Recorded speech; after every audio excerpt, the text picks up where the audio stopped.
बात विश्वास अंधविश्वास की नहीं है, केवल बात उस व्यवस्था की भी है कि आखिर लोग क्यों उस दिशा में मुड़ते हैं। आपको हम चंद दिलचस्प आंकड़े इस हिसाब से दिखाते हैं जो बहुत महत्वपूर्ण है। देश में जब 4 करोड़ से ज्यादा केस अदालतों में पेंडिंग है तो लोग तारीख पर तारीख मिलते मिलते जल्द इंसाफ की आस में क्या किसी बाबा, पादरी, मौलवी के पास नहीं जाएंगे। देश में जब 2018 के एक सर्वे के अनुसार पुलिस पर भरोसा केवल 5% जनता करती है, तब न्याय के लिए हर धर्म के गुरुओं के पास अगर जनता जाने लगे तो सवाल किससे पूछा जाए।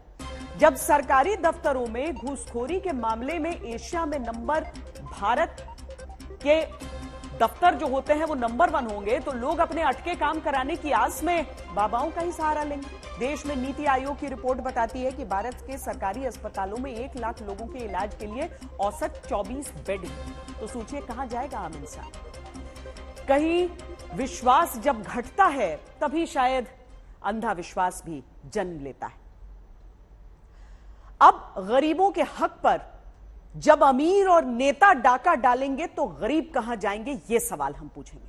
संभव है किसी भी धर्म के गुरु के पास ही चमत्कार की उम्मीद में यह नौबत कैसे आती है, इसकी रिपोर्ट अब हम दिखाते हैं। कहानी पश्चिम बंगाल की, जहां पता चला कि पीएम आवास योजना में लाभ पाने के लिए अमीर नेता ही गरीब बन जाते हैं। एक मां कह रही थी, अब अच्छा हुआ, बोले मेरा मकान बन जाएगा, बच्चों की शादी कराऊंगी और आपको शादी में बुलाऊंगी। श्रीमती रामरती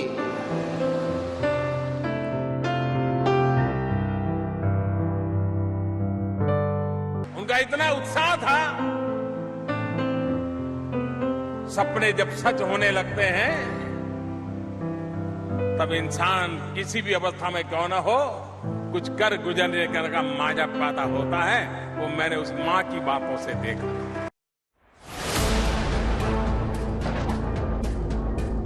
देश के गरीब आम नागरिकों को जिस प्रधानमंत्री आवास योजना के जरिए पक्का घर बनाकर देने का सपना पूरा किया जा रहा, गरीबों के हक के उसी घर पर पश्चिम बंगाल में मां माटी मानुष का नारा लगाने वाली ममता बनर्जी की पार्टी के कुछ नेताओं और नेताओं की मिलीभगत से लूट का बड़ा आरोप है। दस्तक देती पड़ताल के लिए आज तक के 2 संवाददाता निकले।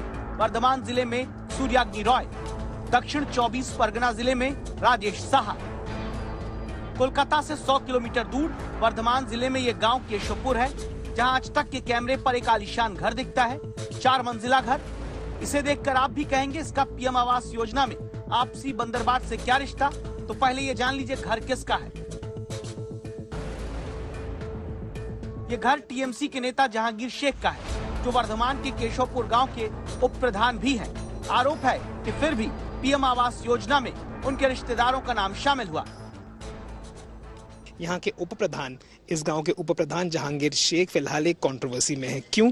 उन्होंने एक घर बनाया है, इसी को लेकर ये एक कंट्रोवर्सी है। ये पीछे जो मकान आप देख रहे हैं हमारे पीछे, इस गांव की शायद ये सबसे महंगी इमारत है, 4 माले की इमारत है, रोमन पिलर्स है इसमें, लेकिन घर कोई भी बना सकता है। कंट्रोवर्सी क्यों है? कंट्रोवर्सी इसीलिए आई है कि उनकी बीवी और उनके मरहूम पिता का नाम 2022 में जो पीएम आवास योजना की लिस्ट आई है उसमें आया है। दावा ये भी किया जा रहा है कि उनके 2 भाइयों के नाम भी उस लिस्ट में है।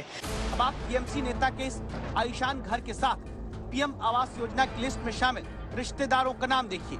सीमा शेख यानी जहांगीर शेख की पत्नी का नाम प्रधानमंत्री आवास योजना के लाभार्थियों की लिस्ट में शामिल किया गया। साथ ही आजमगीर शेख यानी उप प्रधान के भाई का नाम भी लाभार्थी के तौर पर आया।